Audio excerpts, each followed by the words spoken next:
Hi hello sister base எல்லாருக்கும் வணக்கம். So இன்றைக்கி நான் சண்டே ஸ்பெஷல் என்னென்னு பார்த்தீங்கன்னா மீன் வாங்கிட்டு வந்துருந்துச்சு. ஸோ 2-3 வெரைட்டியில் வாங்கிட்டு வந்துருந்துச்சு. அண்ணன் தான் வாங்கிட்டு வந்துச்சு. அப்புறம் ரத்த பொரியல் ரத்தம் இன்றைக்கி வாங்கிட்டு வந்துருந்துச்சு. ஸோ கொஞ்சம் பொரியலுக்கும் மீன் வந்து பொரிக்கிறதுக்கு ஒரு வெரைட்டியும் குழம்புக்கு ஒரு வெரைட்டி வாங்கிட்டு வந்துருச்சு. ஸோ நான் ரெடி பண்ணலாமேன்ற அம்மா கட்டட வேலைக்கு ரெடி ஆகிட்டாங்க, கிளம்பிட்டாங்க.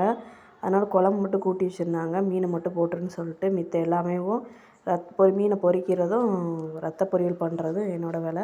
ஸோ மீனுக்கு மசாலா மட்டும் தடவி வச்சுட்டேன். அண்ணன் நான் பொரிச்சிட்றேன் அப்படின்னு சொல்லிச்சு. நான் ரத்த பொரியல் மட்டும் பண்ணேன். ஸோ தேவையான எல்லாத்தையும் ரெடி பண்ணி வச்சாச்சு. நம்ம வீட்டில் தான் நம்மளுக்கு பிடிச்ச தேவையானது எல்லாத்தையும் செய்ய முடியும்னு நினைக்கிறேன். ஏன்னா ஒரு சில வீட்டில் ஒவ்வொரு மாதிரி ஃபாலோ பண்ணுவாங்க.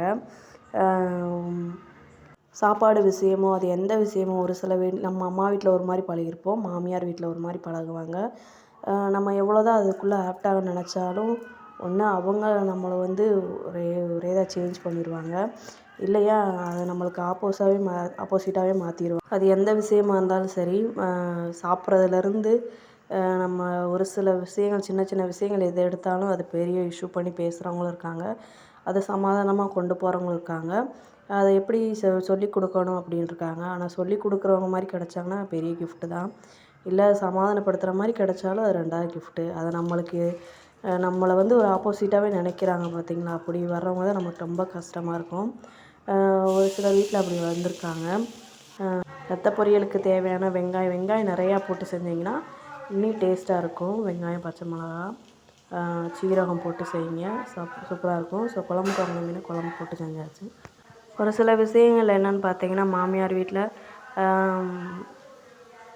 இப்போ வீட்டுக்காரர் கூட எங்கேயா வெளியே கிளம்புறோம் ஆசையாக அப்படின்னா, ஒரு சில வீட்டில் என்ன சொல்லுவாங்க, போயிட்டு வாப்பா, தாராளமாக போயிட்டு வா, பார்த்து போயிட்டு வாங்கன்னு சொல்லுவாங்க. அப்போ சொல்கிறப்போ நல்லாயிருக்கும். இன்னொரு சிலர் வீட்டில் அடிக்கடி வெளியே போகாதீங்கப்பா, நல்லதில்லை அப்படின்னு சொல்லுவாங்க. இன்னொரு சில வீட்டில் எதுக்கு வெளியே போய்கிட்டு இருக்கீங்க, வேறு வேலை இல்லையா, போய் வீட்டில் உட்காருங்க அப்படின்னு சொல்லுவாங்க. இதுவே அவங்க மகள் இருந்தாங்கன்னா வெளியே போகிறப்ப, அவங்க மருமகன் வெளியே போகிறப்ப அப்படியே பூரிச்சு போயிருப்பாங்க. மருமகன் கூப்பிட்டு போகிறாரு மகள் அப்படின்றப்ப நம்மளுக்கு அதை பற்றி பிரச்சனை இல்லை. ஆனால் அவங்க செய்கிறத பார்க்குறப்ப தான் நம்மளுக்கு கொஞ்சம் கஷ்டமாக இருக்கும். இந்த டைப்பில் இருக்கப்போ தான் நம்மளுக்கு ஒரு மாதிரி என்னடா அப்படி பண்ணுறாங்களே அப்படின்னு தோணும்.